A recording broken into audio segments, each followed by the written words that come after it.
Suit up, strap in, warm the tires, and leave on yellow. Time for the MitsuTimes podcast. Presented by MitsuTimes.org, the home of the fastest Mitsubishi cars. With your host, Josh. Hey, what's going on, guys? It's Josh with MitsuTimes. Today, my guest is Mr. Kyle Cope. He is the owner of Cope Performance. How are you doing today, sir? Good. How are you, Josh? I am great. Glad to have you on. This is actually our second time, so we're following up. I believe Cope Performance podcast was one of the first ones early on there. Yeah. I think I hopped right on as the day you asked me, like, hey, would you be interested in doing that if I start doing it? I was like, hell yeah, let's do it.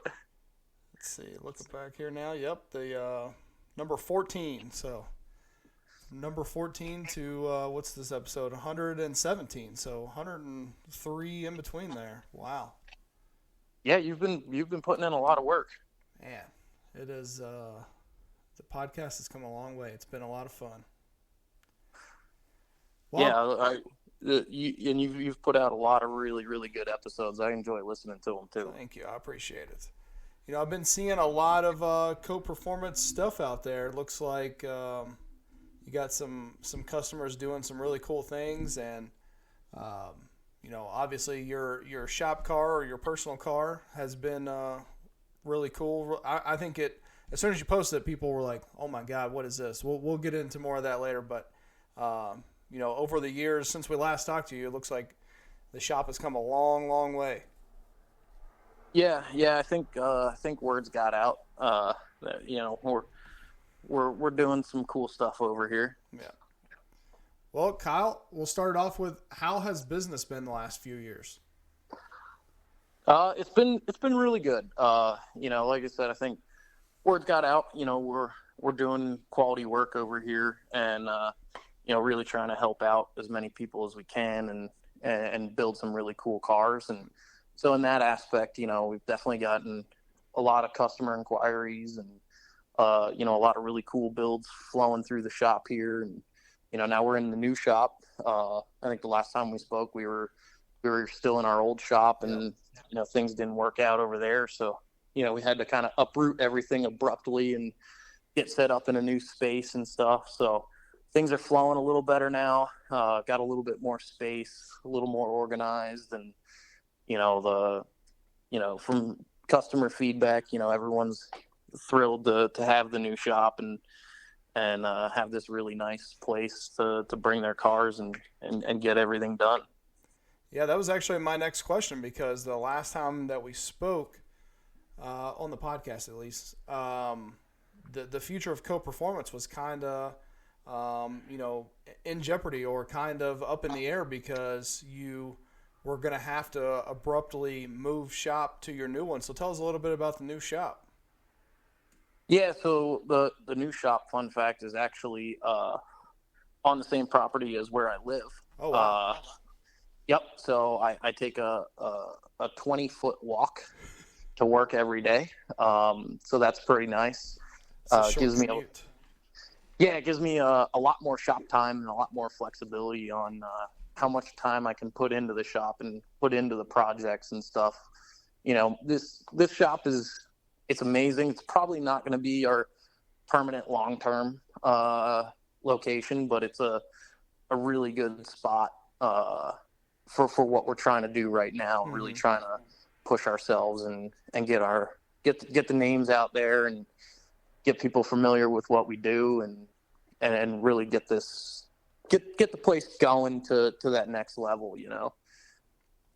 That's awesome. I love that. I mean, it seems like, you know, as business grows, you got to grow into a bigger and bigger shell, right? And I feel like we're kind of in the middle shell right now. We're getting there. Yeah. Rather quickly outgrowing it, that's for sure. The place is packed. You know, I got things hung up on the walls all around. I got, you know, mezzanines here that are full of parts and stuff, and I'm seeing everything's filling up rather quickly and running out of space pretty quick for the amount of projects that we do and the amount of equipment that we have. So, you know, next step's probably going to be maybe even a quite large warehouse is kind of what I'm looking for. Yeah. Probably a couple years down the road yet, but we're definitely outgrowing the space that we have already, and this is quite a bit larger than the original shop as well. So it's like, man, I wish I would have built it a little bigger, but you can only do what you can do at the time, right? For sure. And I mean, that's super exciting that, not just because your business is growing, but because more people are building these cars and, hopefully making them faster. And, that's the kind of stuff that really hypes me up. Yeah. Yeah. And I think we're in an exciting time where, people are really starting to get into the higher performance stuff, like trying new things. There's been things that are tried and true throughout the years, and now I see a lot of people trying the new products and trying to go even faster than what most people thought possible even 5 years ago. I mean, that's super. The last time we talked, I feel like the 4B11 was still kind of one of those things where it's like, I better not push it too much because I'll end up with a broken car. And I feel like now people don't really have that sort of attitude. No, I think people are starting to come around to it. That's a whole engine platform. Even the whole Evo 10 chassis. I think people are finally starting to come around to noticing that, like, okay, this car can work, and that engine is actually pretty good. You got to do quite a bit of stuff to it, to be fair. The original critics of the Evo 10 platform, they're not necessarily wrong, but there's been things that have been developed and proven now, year after year, and now I think they're starting to realize, oh, okay, there's a formula to it, to get these things to really make some power and be pretty reliable. Mm-hmm. Once you do the few downsides that there are to the chassis or to the engine or drivetrain, there's only very few downsides, and once you make those upgrades, like you got yourself a pretty good car. Yep. I think the attitude has definitely done a 180, and that's awesome. Yeah. Now you're starting to see a lot of the shops that even were big 4G 63 shops or DSM shops and stuff. You're starting to see them kind of peeking their eyes at the Evo 10 platform and starting to really get into it. And I think we're going to see the Evo 10 4B11 platform really start to skyrocket here in the next couple of years. Well, that's really exciting. That's awesome. Well, Kyle, so I want to talk about the services that Co-Performance currently offers. Yeah, so right now, we're doing a lot of full builds on cars. Engine, drivetrain, restoration stuff. Full custom ECU, wiring harness, all that kind of stuff. Anything from, your higher end street cars to, full blown race cars, or, even just, your older car, getting it modernized and, getting it set up with your more modern equipment and getting it restored and back to something that you can enjoy. That's cool. I feel like that's perfect for the kind of builds that we're seeing right now, right? I mean, that goes right along the lines with probably the most popular, parts and services that people are buying at this moment. Yeah, because you have, a lot of even the 90s stuff, especially in the Mitsubishi world, the 1G Eclipse, the 2G Eclipse, the Eagle Talon, the 3000 GT. You're starting to see, people really wanting to make them nice now. And that's something that, that's something that we offer here. Like you want it nice, you want it more modern, you want it to drive nice and feel nice and make more modern power figures in a reliable way. Like that's one of the things that we're we're kind of getting into that market and really, trying to put our all into that, as well as trying to go fast with the more modern Evo platforms and stuff. But, some of that older 90s stuff, especially in the, I'm a Mitsubishi guy. So, I'm looking at the 2G clips we have here on the lift and the 3000 GT that we're doing a restoration / resto mod on, and they're really cool projects, and they're turning out really, really nice. And that's something that's pretty exciting to see people wanting to put, their money into these cars, and they're really passionate about these cars, and they want to do them right. And that's something that's like really, really exciting, alongside the Evo stuff.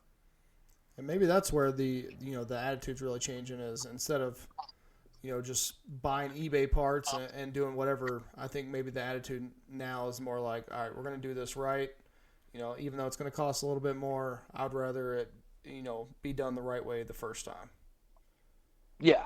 Yeah. You're seeing the guys that, they had these cars back in high school, and now they're getting older, and they go, okay, well, all the things that I did wrong back then, and, I ended up having to part the car out or sell it, or I ruined the car, now I want to get another one, and I want to do it the right way, and I want to spend the money, and I want to take the time, and I really want this car to be nice, so I don't make those same mistakes, and I actually want to be able to enjoy this car. Yeah. I'm definitely hearing a lot more of that recently with a lot of the customers that I've been talking to. Is more so like, I just want it done right. Yeah, that's cool. That's awesome. And, yeah, it's exciting, because that's one of the things that we really try to preach here is, let's just do it right the first time. Let's hit that goal the first time. Yeah. So that way you can really thoroughly enjoy this car, and it doesn't become a burden on you. Because I think that's something that happens a lot of times. People, they get really excited. They want to do stuff with the cars. And then, they're cheaping out on something, or they're haphazardly getting to it so they can try to I just want to drive the car tomorrow, so I'm just going to slap this on there and go. And, and it doesn't end up well. And now I'm seeing a lot of the customers go, yeah, I don't, if it takes, a couple months, for this, specific part to come in, that's okay. Like, I'd rather wait, or, they really want to do it right now. And that's something that I'm thrilled to see. Yeah, for sure. Well, Kyle, I know we asked it the first go around, but let's talk about what sets Co-Performance apart from the other companies that are out there. Yeah, I think one of the big things is that, like, we try to do as much of the car as possible in-house. We're doing full engine builds here. We're doing the powder coating here. Like, we have all this equipment in-house. We're doing, engine bay painting. We're Cerakoting exhaust manifolds. We're doing custom fabrication. We're doing full custom fuel systems. We're doing your entire ECU setup, and we do everything here. There's very few things that we don't. One of the only things we outsource is our machine work. Other than that, pretty much everything gets done here in house, and you get to talk to the guys that are actually working on your car. I think that's a big thing too, is, we take this personally.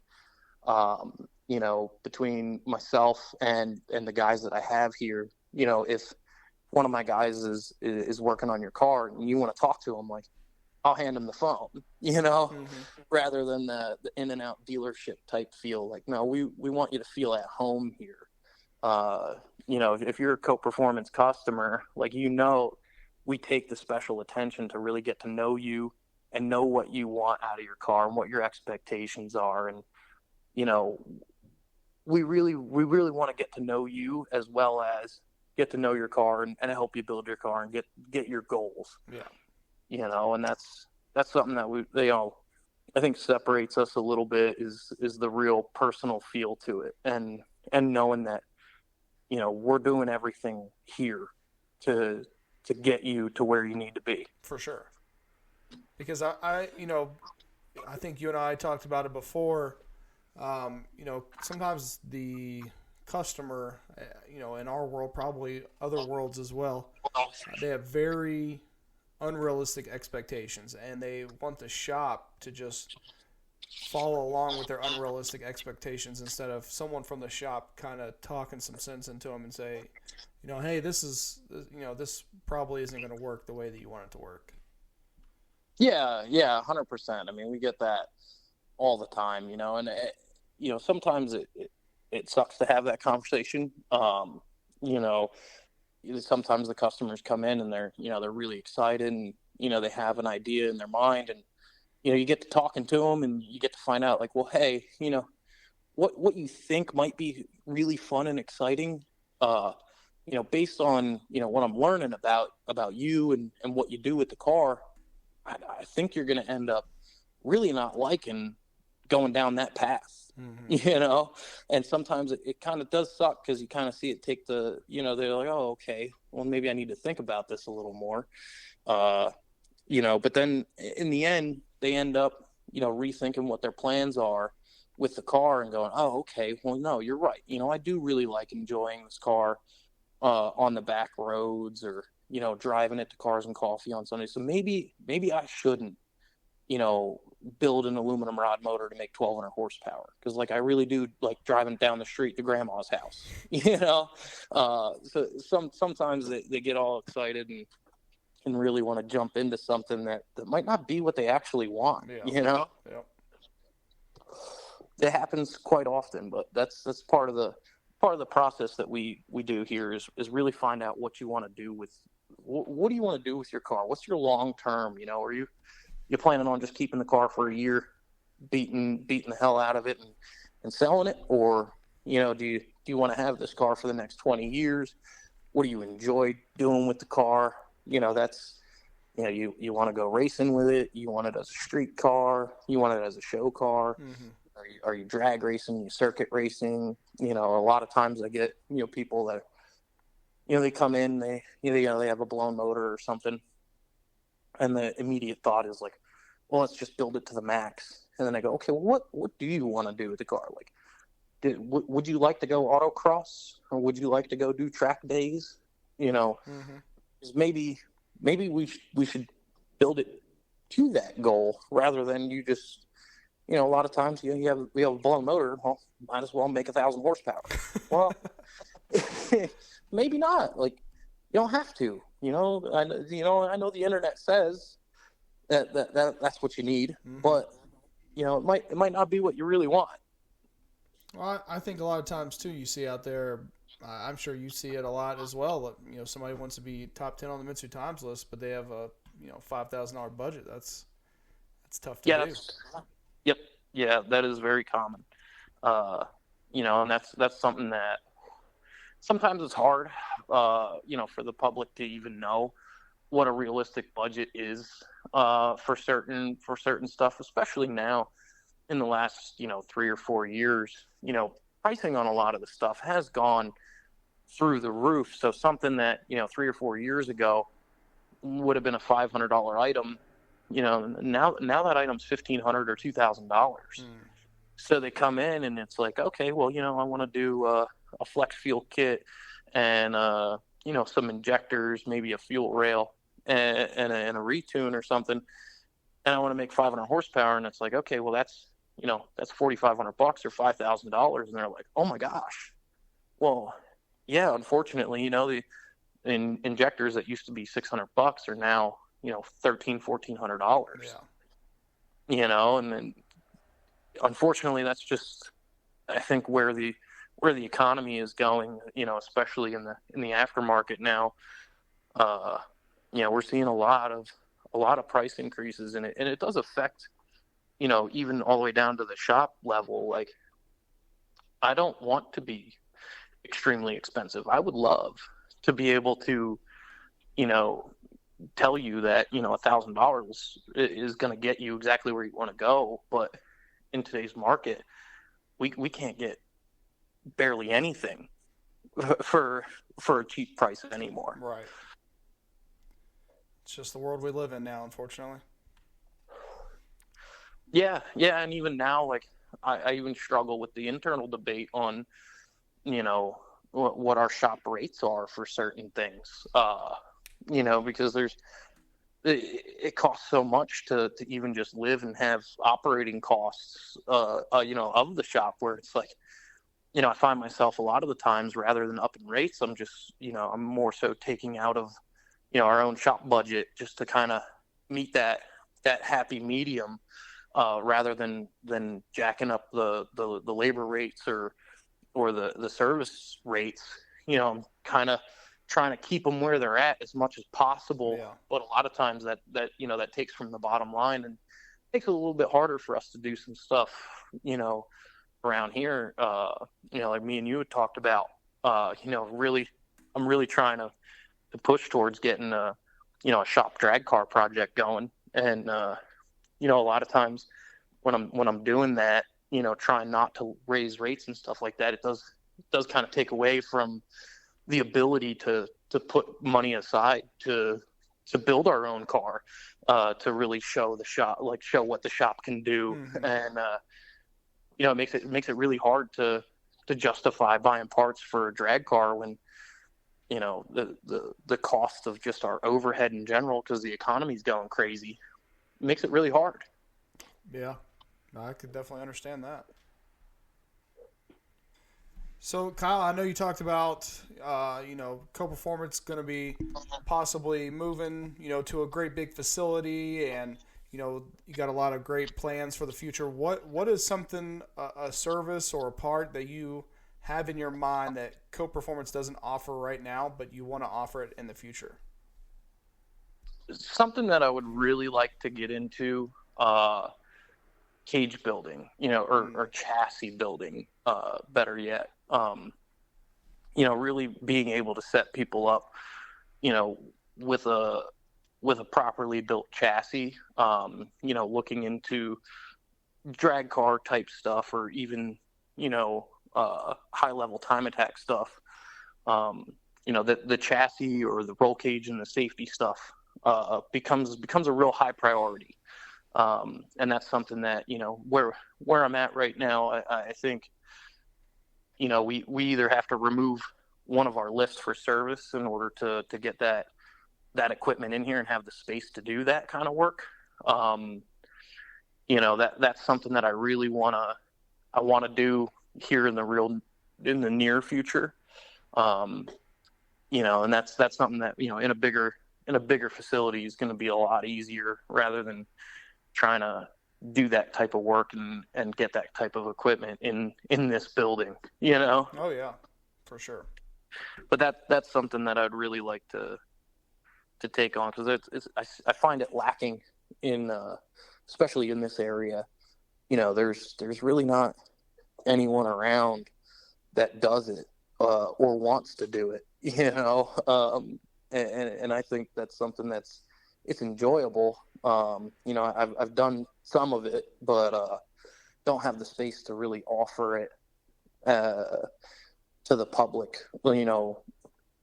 readily, all the time. Right. For sure. Yeah. And that's something that's in order to take cars to the next level, you gotta have a properly set up chassis, and the safety portion of it is a big deal. Yeah, I think a lot of people kind of keep that in the back of their mind, and then it comes time to build the car, and you think, oh wait, I need to do the safety stuff too. Yeah, and that's kind of, especially when you're getting into the drag racing stuff, it's kind of step one of building the car is, figure out what kind of drivetrain is going to go in the car, and then, build your chassis in order to even start putting your drivetrain into the car and making your power and, mm-hmm. and getting all your odds and ends done on the car. Step one is get the car totally stripped down and get your chassis and get your cage all set up and ready to go first. Yeah, you're absolutely right. And that's something that, we find hard to find people that can do that, especially, especially in the Evo market. There's chassis companies out there. They're building, from the ground up. A 1969 Camaro, and like they don't even need a chassis to start with. They're just getting, they build a 25.5 chassis and they just bolt aftermarket sheet metal panels onto it, and there you go. You got yourself a race car. Well, in the Evo world, there's not really an easy way to get that done other than, having someone, cut the roof out of your car and get in there and strip it down and get a cage into it and start really building out the chassis from the inside out. And there's not really any chassis companies or cage companies that really do that anymore. And I think that that's something that, moving forward, if we really want to push these platforms, that's something that, we're going to end up taking on here, I think. So I know we talked about it a little bit, but what, where do you see, what's Co-Performance's 5-year plan? Yeah, I think in the next 5 years, you're going to see a lot more racing stuff from us. That's definitely on the priority list. I'm hoping to get something going this year. Even if it's not, full, our full blown drag car. But you're going to see something, at least, even if it's just my personal street car, making some passes and stuff like that. So that's kind of step one in the 5-year plan, is get out on the track more. It's something even me personally, I've been itching, and then moving forward from that, a lot more development stuff in, turbocharger technology. We touched on the compound turbo stuff, and we'll get into that. But, that's something that I really want to do a lot of R&D on. One of the things that I'm interested in doing as well is, a lot of R&D on fuel system stuff. These cars are very fuel demanding when we're really trying to push them, but it's also one of the biggest areas where I think a lot of the customers don't really want to spend all of their budget on a fuel system. And it's kind of hard in certain cars to make like a mechanical fuel pump setup seem realistic. So, now with the new brushless fuel pump stuff, I have a couple of units here to test. I'm actually going to be testing them in my personal compound car to see, what works, and, can we run it in a factory fuel tank, or do we have to put it into a surge, and will it make the fuel volume that we need for X amount of power? Because, we have a lot of customers that we've built cars for that are at that, right around that 1,000 horsepower mark, say 850 to 900 on a Mustang dyno. And they're right in that range. And it's like, that's right where the dual fuel pump in your factory fuel tank is, like, you're out of fuel. We can't really go any further until you go into like a race car fuel system. And something that, especially in Evo 10 platform, Evo 8 and 9 guys, or the DSM guys, you strap a mechanical fuel pump on there. It's relatively easy, and you're on your way. You can go. The Evo 10 guys, it's, we can't cam gear drive a mechanical fuel pump because it's inside the timing chain assembly under the valve cover and timing cover. Yeah. So we don't really have a great option other than, like, okay, well, at that point, you can put a dry sump on the car and run a mechanical fuel pump off the end of the dry sump. But, not everybody's trying to have a dry sump in their 900 horsepower, 1,000 horsepower street driven car. Yeah. It's a huge cost, takes up a lot of room. You're tubing the front end of the car, or you're putting the dry sump tank in the passenger seat. All of that just to have a fuel pump that's going to flow enough. So it's one of those things where that's something that I'm really pushing towards in the next year or so, is, trying to figure out what is going to be realistic for that in-between guy who wants that high horsepower car but still wants to be able to street drive it doesn't necessarily need or want a dry sump in order to have the fuel volume they want. Can we use these brushless fuel pumps in the factory tank without having to add a ton of expense and space to the car? So that's something that we're working through right now. And then moving on through the R&D stuff, then it's going to be a matter of getting into another facility. We're working on options on what that's going to look like, where that's going to be, how we want to do all that. That's something that we've been thinking about, and we'll see where that leads.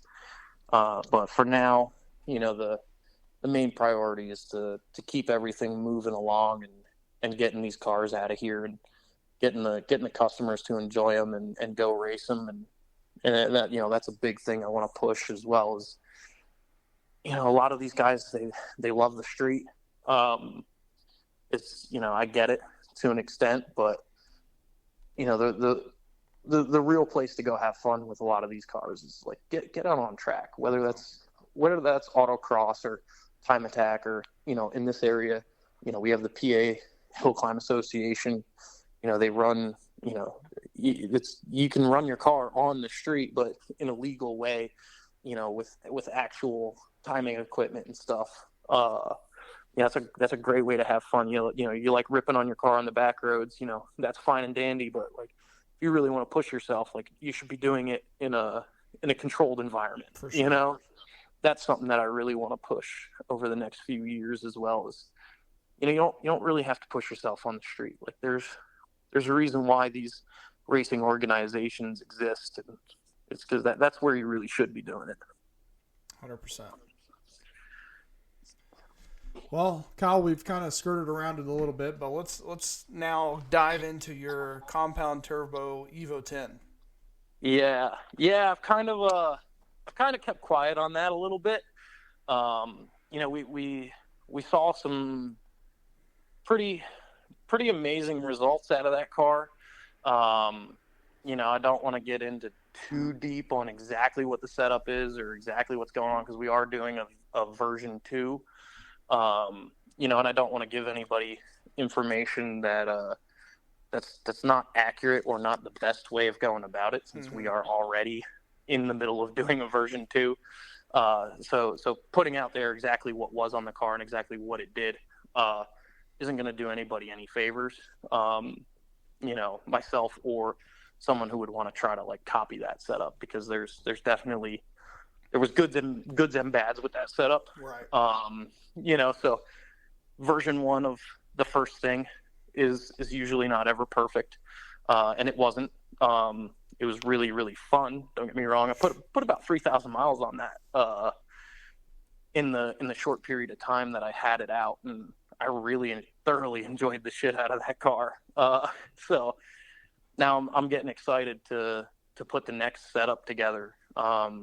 Making some changes turbo wise, configuration wise on the. Yeah, we're going bigger, of course. So it was a decision where it was like, well, either leave it alone and just put out what it did. But, there was definitely, I wouldn't say restriction, but there was an expectation that I think as soon as everyone kind of saw that there's 2 turbos on that car, everyone went, oh my God, that thing's going to be an insane monster. And to be totally honest, it's not what I built it for. It's that is my personal street car. I dub it my daily driver. That car was not supposed to be a 1,000+ horsepower setup. It turns out it was capable of that, but wasn't really built for that. I had a quick spool valve set up between the small turbo and the big turbo to spool it quicker. It was more of a response thing that I wanted out of that car. I was looking for a 800-900 wheel horsepower on a Mustang dyno with response. that was the whole idea of that setup. And now plans have changed, and we're gonna shoot for some power out of it, and that car is going to become the workhorse of the R&D for that fuel system setup that we were just talking about. Yeah, that's cool. So that was one of the things that we got up to a certain power level, and we were running injector duty cycle up there pretty high, and I don't think it was an injector limitation, more so a fuel volume limitation from the fuel pumps, with your standard, Walbro or TI, regular brushed fuel pump setup. I don't think a lot of people understand, customers anyway, that those fuel pumps, they're rated, 450 liters per hour, or like in my case, in that car, we had two 535 liter per hour pumps in there. But even at your base pressure of 43 pounds or 50 pounds of base fuel pressure, that rating's already dropped, and the higher you run that pressure, the less it actually flows volume. So if you're at 40 pounds of base pressure and you're running 40 pounds of boost, well, that's 80 psi of fuel pressure, because your fuel pressure goes up equally with your boost pressure. So when you're at 80 psi of pressure, that 535 liter per hour pump is now only flowing 345 liters per hour. So you end up running into a volume issue, not so much an injector size problem. So you got all the fuel you could possibly want. You can have that injector pinned 100% wide open. There's just no volume there from the pumps. And that's something that, the compound car is going to become the workhorse on what pump. There's a few brands, a few different ways that they rate them. And I got a couple of units sitting here ready to go to do some back-to-back testing on, to see which unit does work the best. What's our electrical load on that, versus what we're seeing fuel volume wise. What's our injector duty cycle at 60 pounds of boost, and what's our electrical load. Okay, swap another pump in and kind of do that same test, like what's our injector duty cycle at 60 pounds of boost, and what's the electrical load, and see which one really is doing the work the best. So that's something that I'm excited to do, because like I said, I got a lot of customers that are kind of in that spot where, well, can't I just put another fuel pump in there? Well, not really. You're kind of at the limit of what fits in your tank, and what the volume flow of those old school brushed style pumps can do. Oh yeah. There's a lot of people out there that are kind of stuck at that spot. Well, that'd be super exciting. That's the really cool behind the scenes stuff that you don't get to hear about. Yeah. And that's something, like, once we figure out what does work, what doesn't work, how everything fits and flows, and we also got to find out too, like, what I really want to try. I don't know if it's gonna work out, but I would like to try and get like 1,000 liter per hour brushless pump in a stock fuel tank. So you can continue to run your car the exact same way, and we are just doing a fuel pump swap, and you're on your way. So that's something that I would really like to work. But in the same instance, yes, we can test, your fuel volume and all that stuff. We could do all that on the dyno and see what the car is going to do. But when you go out on the street, if you're below a half tank, is it going to fuel starve? Because that's something that we even run into now, even with the brush pumps, is, the Venturi effect only works so well when you have, return volume to make that system work and fill that fuel basket. Well, will it work with a even higher flowing pump if we can overdrive the volume and have some kind of return flow, I think it might. But we have to test all that. Right. No one can tell us that until we do it. That's true. Paving a new way. Yeah, there's a lot going on that I think, there's a lot of behind the scenes things and things that, shops are thinking about or they're doing, and they're trying to really pave the way. And, unfortunately, there's only one way to figure these things out, and someone's got to spend the time and the money to try. Yeah. And that's something that we're really trying to not pass that cost down to the customer and let it be a customer's problem. So that's where like my personal car comes in here anyways. Before I have a customer spend money on something that they need for the next level, I do it on my personal car first and then prove it out and make sure that it's going to work. And then I tell the customer, okay, well, I tried this and that and this, those didn't work, but I found the solution. Here's what it is. This is how much it costs. Let's get it done. That's kind of a hard way of doing it because, ultimately all the R&D cost comes down to us here and myself. But yeah. I think that's the right way to do it, to really justify what we're doing here. Like that's kind of the whole point in there being shops, I agree. Definitely agree. So I know I asked you this last time, Kyle, but things have changed more than I think most people realized in the market since the last time we did a podcast. If someone out there, they're listening, they're considering reaching out to someone, or let me start over. Someone out there, they're listening, they have an Evo 10 and they're thinking about building it. What advice would you give them to get them started on the right path? Yeah, I think the best advice is really they really need to ask themselves a lot of questions. The biggest thing that I find a lot of times is customers, they come and they say they want XYZ, and then when I ask them, well, what do you really want? Mm-hmm. What are you really gonna do with this car?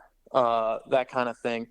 A lot of times they don't think about it like in the aspect of like, when you bring your car here, I'm going to ask you, you come in and you go, I want an 800 horsepower Evo 10. And I say, okay, that's great. We can do that. Not a problem. Let's set that conversation off to the side. When that car is all said and done and it's off the dyno and it makes the polls and you post it on Instagram and you go race your one friend that you want to beat, what's going to happen to the car? Yeah. Is it going to sit in your driveway because you did everything now? And like, what are you going to do with the car when it's all said and done? Because I'm going to get it done, and you're going to have that car sitting in your driveway, making the power that you want. It's going to be built the way that you want. It's going to look the way that you want. Everything you wanted is going to be done sitting in your driveway. 6 months after that, what are you going to do with that car? Do you have a purpose for having that horsepower or having that nice shiny or having any of that stuff? What's the purpose? Are you going to race the car? Are you going to take it to car shows? Because I find now a lot of even, mostly the younger guys, they get the car and they watched, that racing channel videos or, 1320 videos on YouTube and stuff, and they hear these horsepower numbers and they see these cool cars and they, that's what they want. They see it and they want it. Mm-hmm. But, when reality hits, when the car's sitting in their driveway, when it's all said and done, they don't know what to do with the car anymore, and then it goes up for sale. And that breaks my heart a lot of the times when, we work with this customer and they're super excited and we get to see how happy they are throughout the whole build process, and they get the car done. And, for a month or two, they're like, man, this is so cool. I love this. Can't wait, to do more stuff or whatever. And then, it slowly trickles into like, well, I kind of want to maybe build something else. I'm kind of bored of the car. Like it's done. It works. I don't know what to do with it now. I don't have the money to turn it into a full-blown drag car.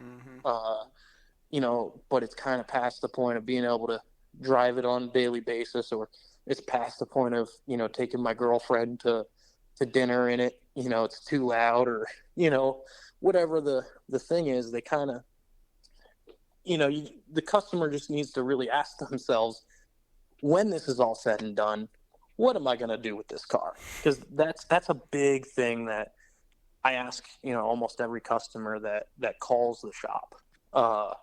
That's one of the first questions I ask.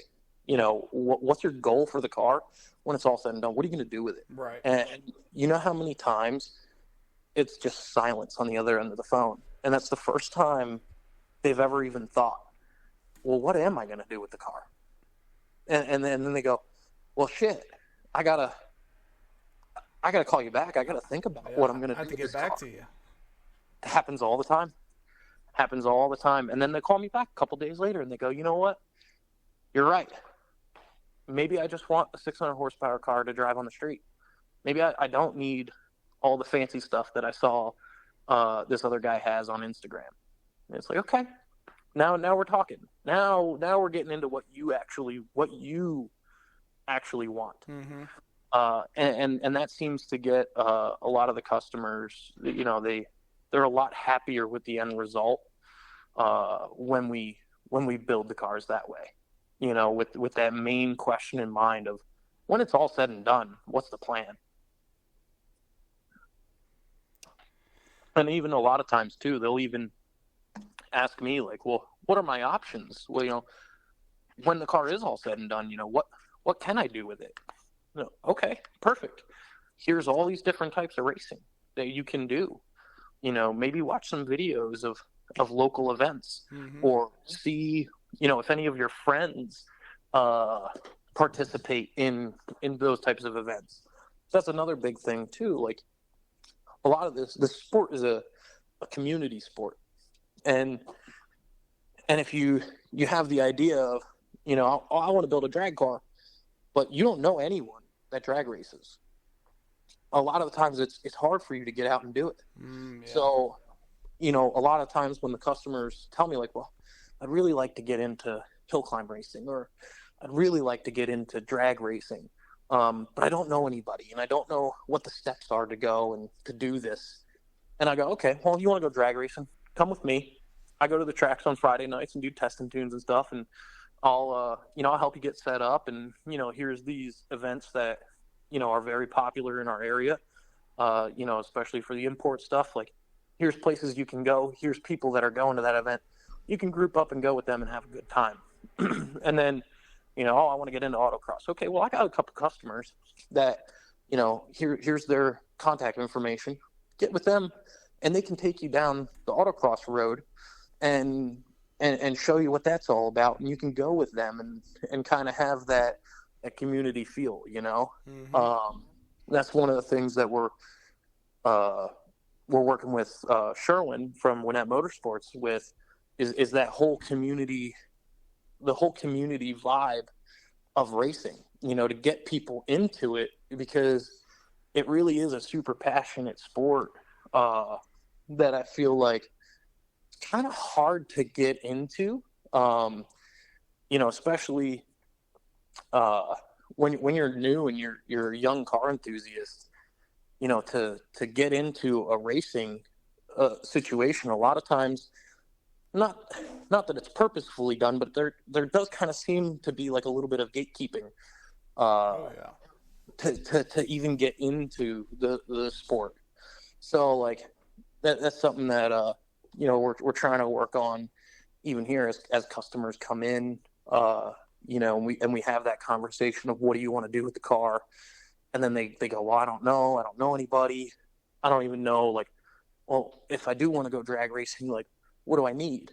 And I go, okay, well, if you come up, with me up to this local place here, off the rip, you don't really need much, but, a helmet, if you're going faster than this, on test and tune nights, they'll let you get away with XYZ, but then you need, a helmet, a fire jacket, this kind of stuff. And, you just need to go practice, and a lot of the times too, the guys they're scared to take cars out because they're worried they're going to break them, or they're worried that they're not going to pass tech or anything like that. So they just don't go, and that's something that especially the Evo 10 customers, a lot of them are very scared that they're going to break stuff, which justifiably so. Absolutely.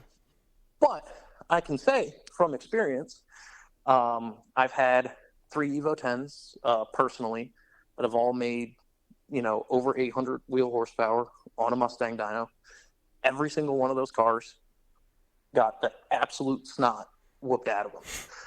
Launched all the time. Almost every time I take the cars out, I'm launching it somewhere because it's the most fun. I launch them all the time, run them through all the gears, do all that stuff.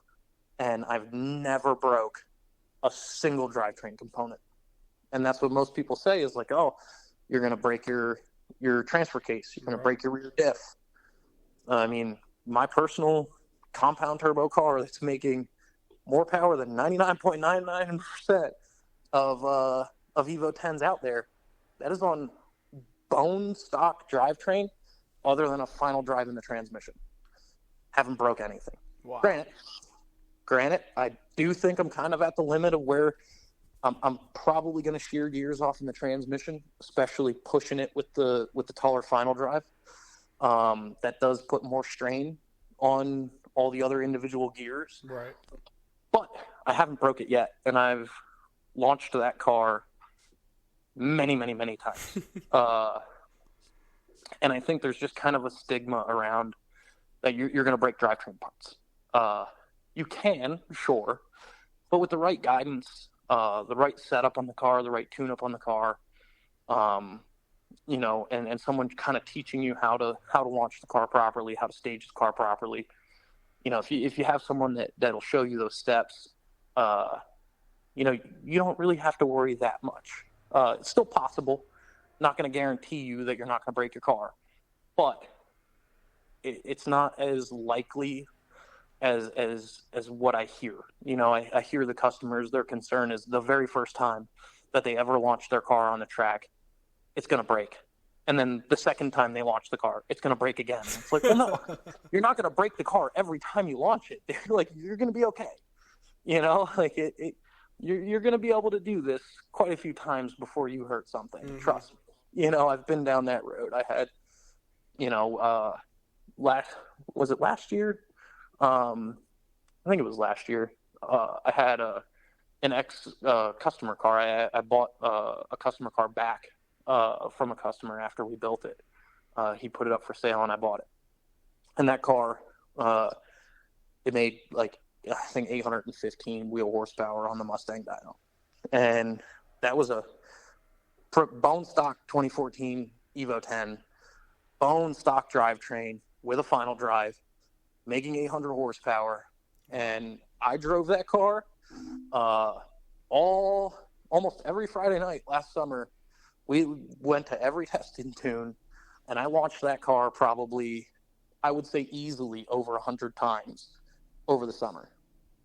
Didn't break anything. Wow. Didn't touch the car. Didn't touch anything on the car for the whole summer. Just enjoyed the shit out of it. And now that's actually Taylor,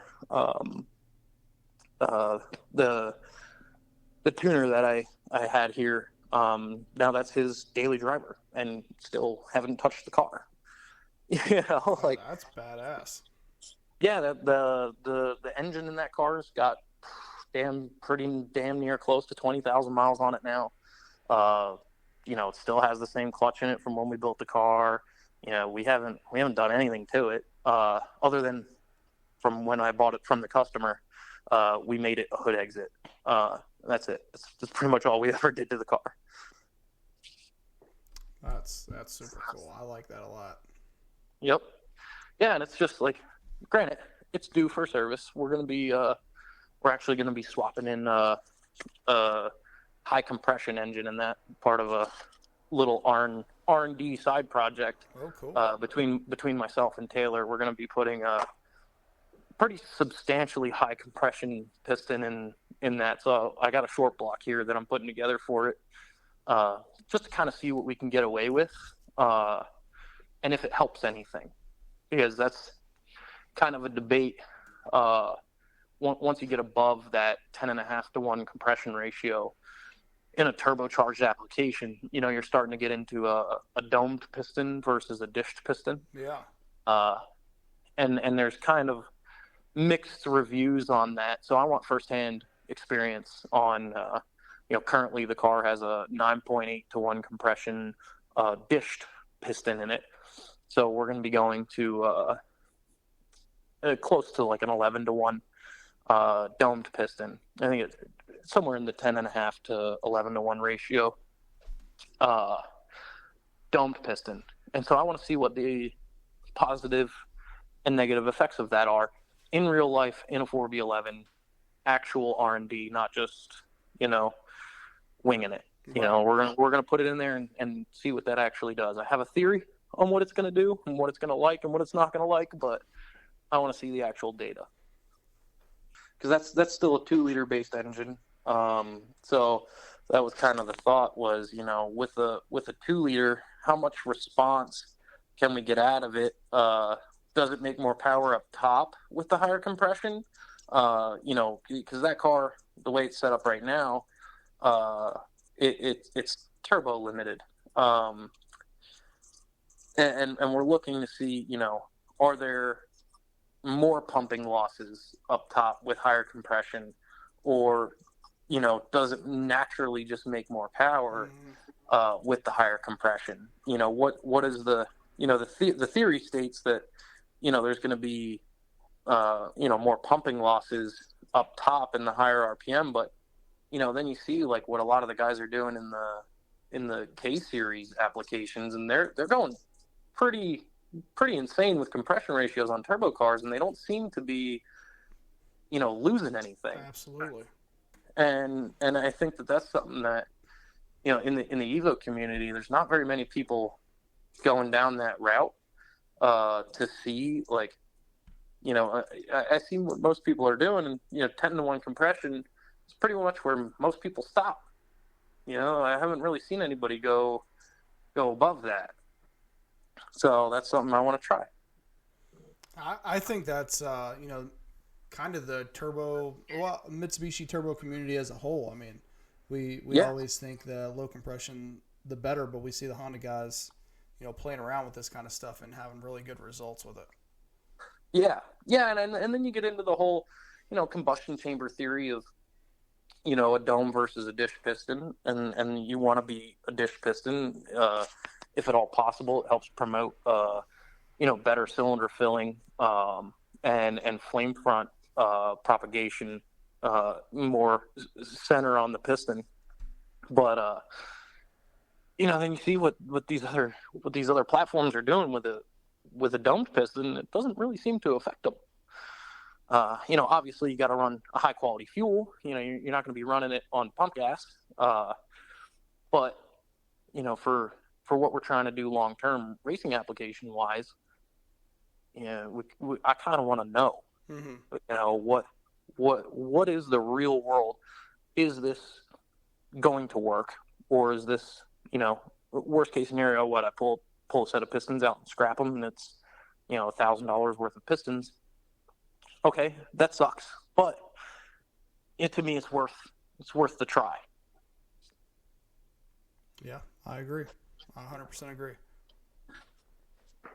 Because to me, yeah, it's $1,000 set of pistons, but it's more than $1,000 worth of knowledge. Mm-hmm. That's just the cost of education. Yep, you're exactly right. All right, so we covered, what questions we need to ask ourselves before we go and talk to a shop about my car build. Well, I want to talk about what should I look for in a shop when I'm searching to take my car somewhere to be built. Because obviously, we're talking about a lot of money that I'm going to be trusting somebody with, not just my car, but also the parts thereafter. And, now I have my investment that I'm going to be driving around and possibly abusing, more than likely. So Yep. what are the signs that I need to be looking for when I'm searching for the right shop? Yeah, so like again, it comes back to, what are you going to be doing with the car? If you got a street car, look into what shops work on your platform. That's number one. Don't take your shop to a GMLS type shop if you got an Evo. That's probably not your best bet. So look into the shops that are focused on the platform that you're interested in. There's definitely, even in our community, people that more specialize in Evo 8-9 stuff, and there's people who more specialize in the Evo 10 stuff. For sure. So even looking into that, granted, most of us can cross between the two, but you also want to look into, like, okay, are they mostly racing? Are they drag racing, and that's all you see out of them is, one or two or three drag cars that are doing really, really good. And outside of that, you don't really see or hear much from them. Okay, well, if you have a 500 horsepower street car that you want to take to Cars and Coffee, not saying they're not capable of doing it, but, maybe look into if there's a shop that really does a lot of street car stuff, and vice versa. If you got a race car, maybe your local mechanic, who's working on, street car stuff might not be the best place to go either. Mm-hmm.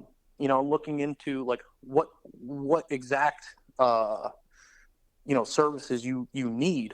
Are you the type of person that's a do-it-yourselfer, and you mostly just need tuning services? Or are you someone that really wants the car built by a professional, someone who's going to go through all the specs and all that stuff with you? Because if you're just looking for someone to tune your car, then look for a shop that does a lot of, tuning stuff. They're on the dyno on a daily basis, and they're doing a lot of tunes in and out, and they might not have a ton of builds under their belt, but they're doing a ton of tunes. Okay, well, that's probably the best place to go for your tuning needs. When it comes to building the car, maybe they're not the person to build a car. Yeah. And vice versa. Like here, for instance, I try to put into perspective, like, I'm not just a regular mechanic. This shop is not a tuning shop. We're not just laptop guys. We will tune cars, but primarily we want to tune the cars that we're building. Right. I like to tell, the customers that come here and stuff, 90% of the tuning process is done before the laptop's open. I think that's kind of a lost theory in today's world, where, back in the day, a tuning shop meant, like, they're speccing your cams, they're building your engine, they're making sure that everything's going to be, okay. That's also part of the tuning, making sure that, your throttle body is sized properly, making sure your intercooler is sized properly. In my head, that's tuning. You're tuning the whole car. You're tuning the whole setup to do exactly what it should. So that way the car's response is exactly the way it should be. And that's a lot of times just sizing the turbocharger or making sure your head port's right and stuff. And that's something that when the customer is looking for a shop, if they're a do-it-yourselfer and they've done the research and they've bought the parts and they bolted them onto the car, and they just need someone to calibrate the ECU, find a really good calibrator. Find someone that can calibrate the ECU, and they can go over your specs that you put out there, and they can do that. And then you have, the other side of it, where, if you're not the type of person to go through and look at compressor maps and spec your own turbo and spec your own camshafts by looking at camshaft cards and stuff, talk to a shop that will do that stuff and will build that car from that step one all the way to the end. Mm-hmm. Because there is a difference there, and both of those shops and both of those types of services, and they're all needed. There's a need for every type of shop that's out there. It's just which one fits your needs the best. For sure. That's who you need to talk to. And it's one of those things where, like, I get phone calls all the time, hey, my car, I bought all this stuff and I bolted it all on and I'm ready for a tune. Can I bring the car in? And I'm like, well, I have all these other cars here that I'm building, and I don't really have time to tune everyone's car that calls. But there are shops out there that's what they're on the dyno every day, and they will gladly book you in for just tuning or a pre-tune inspection and a tune. So one of those things, you just do your research on what the shop does, what they're known for, what they're putting out on a daily basis. If they're only really doing a ton of drag cars, your bolt-on stock motor car might not be what they specialize in. Mm-hmm.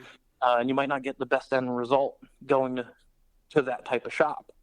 But if you're looking for something that's a, full-blown race car, that's the perfect place to go. Yeah, absolutely. Just one of those, really just do the research and talk to the shops, see, if you call up and you get the, a secretary on the phone and you ask them a question and they don't quite know how to answer it, and they just leave you at that, and they don't get you to someone that can answer it, and you're the type of customer that wants that personal attention to be able to really go through it with the person that's going to be building your car, well, that's not the right shop for you. Yeah. If you're the type of person that wants to just drop the keys off and walk away and come back a couple months later and pick it up, and you don't really want to have that conversation, well, then that's the shop for you. It's just one of those things where, really just get to know the shops and do the research and look at what's out there and what they're doing, and really pick the best place that's going to fit your needs. Yeah. Okay. Well, Kyle, what is what would you say that Co-Performance's goals are for 2024? Oh, ideally it would be to get some kind of race car going. That's my goal, and just stay doing what we're doing and doing it well. That's the big thing. We're growing here. Like I said, I do have a couple of guys with me now, which is really exciting because for the most part, since I started the business here, is for the most part just me. Just putting in tons of hours and working really hard, and now I have a couple of guys that are really talented guys, really smart individuals, and they have their own skills, and one of the goals is to really get them set up to help the customers as well. And then as we work through that process, really start working on getting some shop projects done that we can kind of showcase. My personal compound turbo car, getting version 2 of that together, doing the R&D on that, and kind of showcasing what we're doing with that car. Mm-hmm. Like I said, I kind of quieted up on that, so I'd like to showcase that car a little bit more, but in a careful way, where we're not putting out any misinformation or giving away things that we shouldn't be until we're ready. I got you. So that's one of the big projects that's a goal to get completed this year and maybe publish some information about, and then race car stuff. Like I said, we got an Evo 10 race car here that I want to get put together and get some major progress on. Would be nice. It'd be really cool to get that out by the end of the year. But that's a pretty tough goal with the schedule that we keep here. And then I got that Evo 8 as well that we want to do. But I think that one's going to be a little bit easier of a project because I'm not shooting for the moon on that. That's going to be more so a fun car that we don't have to work on every day. Yeah.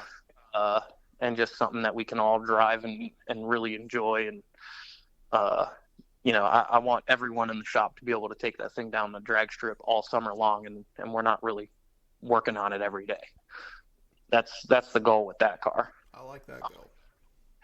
Yeah, like just a fun drag car that, like, I don't really care what it runs. It could run 10 O's or could run 7 seconds. So probably not going to run sevens. I can tell you that right now. I'm not putting that kind of money into that car. But I don't care what time it runs. I want to be able to take myself or the guys that work here, any one of them, and just go, like, we're going to the track. You want to run it? You run it. You want to, like, let's just have fun with that car, and then probably get my my compound turbo street car out there on the track with that. And that's kind of the goal, is to have 4 or 5 of us here at the track just having a good day. But before the end of the year, that's the goal. Like, we just want to, I think all of us here in the shop all have that same goal in mind of still having fun with this hobby. I still, even though this is my business and my livelihood, to me, I still enjoy it and I treat it as a hobby. And so, like, I kind of approach the business in that same fashion. Like, if there's a project, that I don't think is going to be fun, if it's a big money maker, I will pass on it if it's not going to be a fun project. And vice versa. There might be one that I think is going to be really fun, but it might not be a big money maker. Well, I'm here to have fun, so I'll take that project in. And that I think is something that also kind of separates us from some other shops, is like, I haven't lost the ability to still look at it as, this is a fun hobby. I think, not so much in the Evo community, but a lot of performance shop people end up turning into straight businessmen. Oh yeah. And it turns into a money market thing. And, granted, that's what makes the world go round. I get it. I personally don't enjoy the business side of things, but I do still have to be involved with it. It does have to make money, or else, my kid would starve. So at the end of the day, we do have to make money, but that's kind of the last thing on the priority list. And I think that's something that separates us here too, not constantly looking for every penny that we can get and just trying to help our customers go have fun rather than dig in pockets, Well, speaking of your customers having fun, Kyle, what events can we, see you at in person in 2024? Oh, that's a rough one. I'm actually going to be doing a couple of little local shows and stuff like that. As far as racing events this year, I don't have any, not much set in stone anyway. I'm definitely going to be out with Sherwin, doing a lot of the PA Hill Climb Association races. Mm-hmm. We have the Weatherly Hill Climb coming up here June 8th. I'll be there. The Pagoda Hill Climb, I'm definitely going to be there. I'm going to try to make it out to a couple autocross events with another one of our customers, Matt. I want to get out there and watch him run that car and help support him out there. Drag racing stuff, I don't have much set in stone until we kind of, for the most part, it's going to be test and tune dates is what we're going to be doing this year. Just still R&D-ing a lot of stuff on our end. So competition-wise, probably not going to get into too much competition stuff in the drag world this year. We're just not. We don't have a car that's ready for it yet. I got you. As much as I want to. We get Sherwin on this podcast next. Yeah. I guess that didn't happen the other day, huh? No, well, he said we're going to set up a date soon, so we're getting there. Perfect. Yeah, he's a great guy, and he really wants to do some really cool things in the community. especially with racing, and he wants to do some stuff with the youth, getting some people into racing. That'll be cool. I can't wait for you to do the podcast with him. That'll be a good one. All right, Kyle. So where can people find and follow you on social media? Yeah, so one of the best places that we're the most active on, Instagram, at Cope Performance LLC. We're also on Facebook at Cope Performance LLC. We have a TikTok. I'm not very active on that. Apologize to the people who like TikTok. Outside of that, you can check the website, copeperformance.com. Keep an eye out on that for some updates. And as we start getting parts, that's going to be a big thing that's going to be happening this year. We're going to be getting parts on there. The stuff that we use in the shop is what's going to be on that website. We're not going to sell you junk. We're gonna have all the stuff out there that we actually use. So that's going to be a big one. But yeah, for the most part, Instagram, Facebook at Cope Performance LLC. That's where you're going to see most of the shop updates and all the progress on the customer builds and on our personal builds and stuff there. Well, heck yeah. Well, Kyle, at the end, I always give people a chance to give a thanks or a shout out to anybody who's helped them out along the way, get their shop where it is. Is there anybody that you want to give a thanks or shout out to? Yeah. As always, the wife, my daughter, she's only 4, but she puts up with a lot of the stuff we got going on around here too. And to Ron and Josh and Devin, those guys help out around the shop a ton. My parents, my dad, he helped set this whole building up. My mom, she's awesome. She's helped a ton with pushing the business further. Background stuff. And all the customers, every one of them that comes around here, they know that their support means a ton to us here. That's about it. We appreciate anyone that's following us too, and helping support the shop in that way, cheering us on, and watching what we're doing and looking at all the builds and stuff. We're moving along in the right direction, and everybody's a part of it. Yeah. And a big thanks to you as well. You, sir, are doing a ton for the community. Well, I certainly try. I appreciate it. I got to give a big shout out to Dan from EvoSpec. He's hanging me in there. Yeah, he's the man. I see what you guys are doing together, and I see how you both are supporting each other, and that's a really cool thing to see in the community here. Well, Kyle, I got to say thank you for coming back on board with the 4B11 list as the sponsor. I think if we could have snapshotted from the first became the 4B11 sponsor to now, I mean, wow, how far we've come just in that short amount of time. Yeah, and props to the guys that are on that list. The top 10 up there. It's been moving around quite a bit. Those guys are doing an amazing job. Building some amazing cars. Yeah. And coming soon, we're gonna have our own on there. It just takes time. Yeah. Unfortunately, if I could snap my fingers and have the car built already, yep. I would. But yep. The guys that are up there, they're pushing the platform. I see what they're doing, and I see the direction they're going, and it's some tough competition out there. But hopefully soon there's going to be a few Cope Performance cars on that list. That's the goal. More than one. That's the goal. Heck yeah. Well, Kyle, thanks again, and I can't wait to see what Cope Performance does in the future, and to see one of these cars out at the track. Yeah, and thank you, Josh. I appreciate it.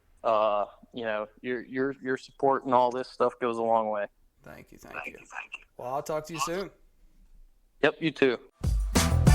Thank you for listening to the MitsuTimes podcast. Check out our Instagram and Facebook for daily updates. Get added to our list by going to MitsuTimes.org and clicking Submit a Slip. Thank you to all of our sponsors.